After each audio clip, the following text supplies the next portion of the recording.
That area, if possible, allow room for responders. On the inbound Kennedy, some roadwork delays have dissipated. The roadwork is gone now around Nagel. 20 minutes O'Hare to downtown is your trip time. It's the same outbound. Inbound Eisenhower on the entrance ramp from Mannheim, there's a crash. The ramp is open but partially blocked. Looking at Lakeshore Drive this morning, the overnight bridge closure has lifted. The bridge is down. Traffic is flowing. We're looking at 24 minutes from Hollywood to Marquette. Northbound, 24 minutes as well. That's traffic. I'm Jim Talamonte on AM 560 The Answer. Chicago's Morning Answer continues next. In our AM 560 Weather Center, your forecast. Sunny and cooler today. High 42, clear overnight, 28. Cloudy, a shower around tomorrow. Breezy in the afternoon, high 51. 40 at O'Hare. Next news at 6. Chicago's Morning Answer continues next on AM 560 The Answer. This hourly segment is brought to you by In the Know with Wealth Management Group, hosted by Craig Bolanos. Heard Sunday mornings at 10. If you're looking for the latest news, insight into what it means, and the sharpest opinion, there's only one station in Chicago where you can turn, and it's this one. We're AM 560, The Answer. All right, another day, another news cycle. Actually, there's another news cycle every 5 minutes, it seems like. But yesterday we had some big announcements. One, Thanksgiving's canceled. We'll get to that at 6 o'clock and talk about that, what that really means. It's an advisory. But Governor Pritzker came out using federal response funds. You can't make this up. For a new campaign called Healthy Holidays. Not Happy Holidays, but Healthy. Do you sing? Healthy Holidays to you. We're also directing a small portion of our federal COVID-19 response funds to support a new awareness campaign on some of the best ways to have a healthy holiday season. This new campaign, Healthy Holidays to You, highlights what doctors and scientists consider methods to reduce your risk of contracting or spreading the virus. And then everybody in the conference room broke out in song. Happy holidays. Sing it. Happy holidays. While the merry bells keep ringing. Ready? Healthy holidays to you. There's no holiday. It's why are we having healthy holidays? It's healthy nothing. There's no holiday. It's over. Exactly. What's also over is the veto session that was supposed to take place next week. And Who is this guy, Veto? We asked him, asked Pritzker about that, because he can always call a special session because he has unbridled power because the state legislature has only met once during this whole pandemic. There's no doubt. There's a law that allows the governor to call a special session, but I just want to point out that just because you call a special session in an environment like this where COVID is rampant does not mean that the members would actually show up, and especially because apparently the members have chosen not to. Now, is that true? Let's get more with Greg Bishop. He's the Illinois State House reporter for the Center Square, and he joins us now on our Turnkey.pro answer line. Good morning, Greg. How are you? I'm good, safe and secure down here. Hopefully everybody has a happy holidays. Yeah. Did you sing along when I played Happy Holidays? Because it's healthy it did holidays. Put a smile on my face. It did put a smile on my face. Right, it's like it's happy home all day. Yeah, happy. There you go. All right, I like that. That works. You're in the know down there in Springfield and with the state legislators, state reps, state senators. Do they want a special session to get to some of to alleviate some of this unbridled power that Governor Pritzker seems to have? We're seeing a growing number of legislators from both sides essentially tell me on and off record on both sides that they're elected officials, they're essential workers, they really do need to get back and start doing the people's work. Yesterday, there was a bipartisan pair, State Representative LaShawn Ford from Chicago and Sue Rezin, Republican Senator from Morris. They held a virtual press conference saying we need public hearings, and they went over the spectrum of issues that have really gone unchecked for the past 8 months. Everything from schools to unemployment to how federal funds are being doled out. These are all issues that have been conducted unilaterally under the Pritzker administration. And even though leadership under Mike Madigan and Don Harmon have not announced any kind of hearings and even canceling fall session, it's unclear if we're going to see something. Now, on record, Rezin and Ford said other legislators are going to have to put pressure on Harmon and Madigan to have some kind of joint hearing so that taxpayers can actually have a voice in And what's happening. Yeah, and Madigan, he canceled the veto session out of fear of COVID, or what was the reasoning? Yeah, and that's something I'd heard as well in the background with both parties essentially telling me that both caucuses that they were doing polling of members to see gauge how they would feel about coming back down to Springfield. Springfield is seeing an increased number of cases, but even that a lot of people are questioning the data, which really highlights the importance of having public hearings to hold the administration accountable to reveal the methodology behind how they're collecting the data and how they're reporting that data out. And what about this 30-day emergency, this emergency powers that Pritzker is using? Because that expired, 6 months ago? According to Clay County, a judge down there over the summer essentially saying after a certain date in April, the COVID-19 executive orders are null and void. That issue is still yet to be resolved.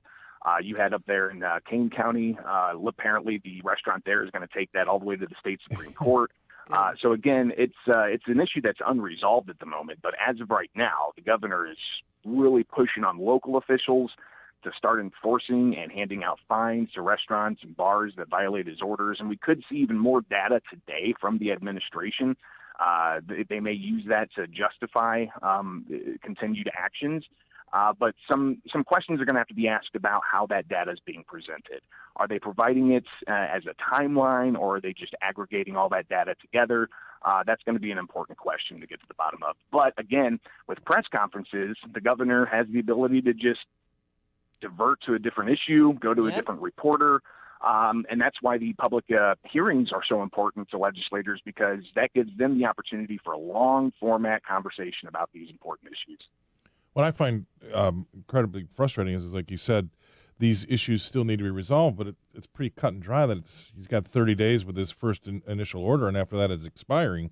Well, I mean, if it says that in black and white, and I assume it does, why is it yet to be resolved? It's already been resolved in black and white. I mean, this is where, unfortunately, the constituents in the search for safety have thrown away all their rights and powers and have let him run roughshod. And if everybody stood up to what it says in black and white, we wouldn't have anything to be resolved.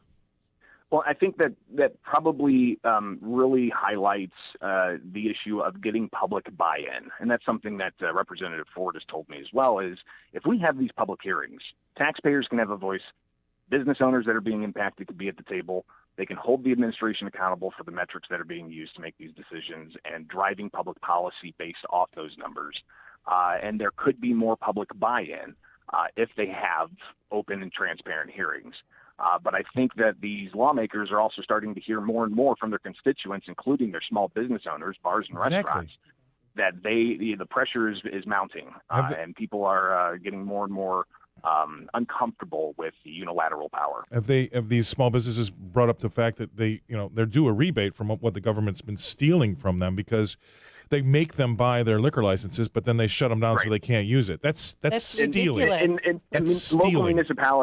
Local municipalities are considering that. I know here in Springfield, the city council is considering giving back like 6 months or maybe a year's worth of liquor finance dollars. But even then, I mean, one restaurant owner I talked to said that's minuscule to the amount of lost revenue. Well, it'd be ceremonial. Number one. Number two is and then if you're only allowed to be open to 25% of your revenues, you should only have to pay for 25% of your liquor license then, too. I mean, these people can't have it both ways. I pay to have my kid in school. They're not in school anymore. I get a rebate. You don't need to be heating and cooling the seat that my kid would have been in.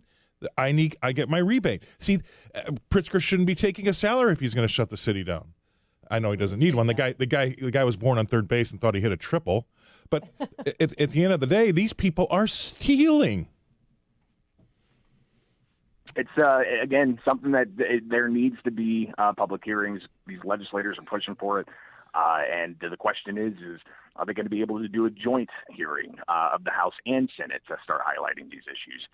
But the bottom line is, I mean, you look at the entire spectrum from schools to unemployment to business regulations being pushed by, public policy changing by, medical stats. This is something that I think lawmakers are really looking to get to the bottom of and to have some actual transparency in a public hearing setting at the state capitol or up in Chicago. But lawmakers are really pushing for this. And if there isn't a public hearing called by the legislative leaders, then Redzen and Ford, they said they're going to start holding, town halls. Good. And giving taxpayers the voice to be able to sound off on what's going on. Hey, and what's the future of Mike Madigan? Because Governor Pritzker was even talking about him kind of in the past. He was saying yesterday at the press conference, whoever replaces him, that's not a done deal because that's news probably to Mike Madigan. Well, it's something that, of course, January, the new General Assembly will be seated after the election, and the first thing that the House will do is pick who their new speaker will be. Madigan's been speaker all but 2 years, since 1983. That's as long as I've been alive.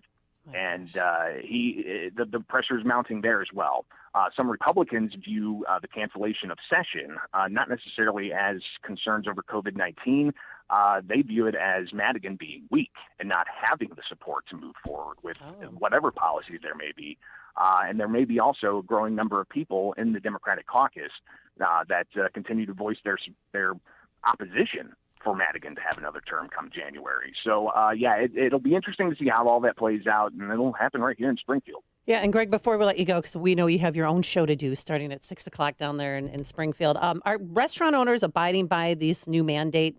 Because in the suburbs of Chicago, a lot of restaurants are like, you know what, I can't shut down. I have to have in-person dining.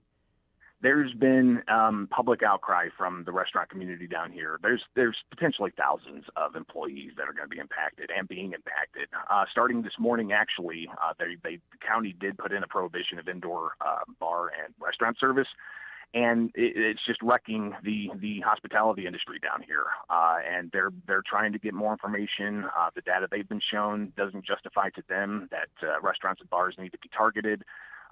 So it's something that comes with enforcement as well. So when the county put in the order, they're going to start going out and enforcing this. And I think that's what's happening. They need to defy the order. Bottom line is everybody should stay open. Bottom line. Oh, you got to get a solidarity against it. Greg Bishop, thank you so much for joining us. Always a pleasure, and we'll have you on again. Anytime. I appreciate it, guys. Be safe. Yep, he's the Illinois State House reporter for the Center Square, and he joined us on our turnkey.pro answer line. Listen to podcasts of Dan and Amy from the AM 560 mobile app. Download it today at 560theanswer.com/mobile. We're all aware of national dealers that sell gold and silver. But national dealers? It sounds so impersonal and far away. Guess what? Fox Valley Coins in Naperville is a national dealer, and they're right here in our backyard. With Fox Valley Coins close by, you won't have to relinquish your personal information and money through the mail and hope that you receive what you ordered in the next days, weeks, or months. Most of the time at Fox Valley Coins, you just walk in the store, pick out what you want, pay for it, and walk out the door. It can be that easy. And if you're interested in selling your rare collector coins or currency, Fox Valley Coins specialize in the rare ones. Buying and selling individual coins and currency, as well as all gold, silver, platinum, palladium, and rhodium in coin, bar, and scrap form. They'll even make house calls when appropriate. Fox Valley Coins is one light north of I-88 on Route 59 in Naperville.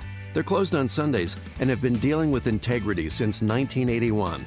Check out foxvalleycoins.com. That's foxvalleycoins.com. So what's the trouble here, mister? I don't understand what happened. I checked my stuff.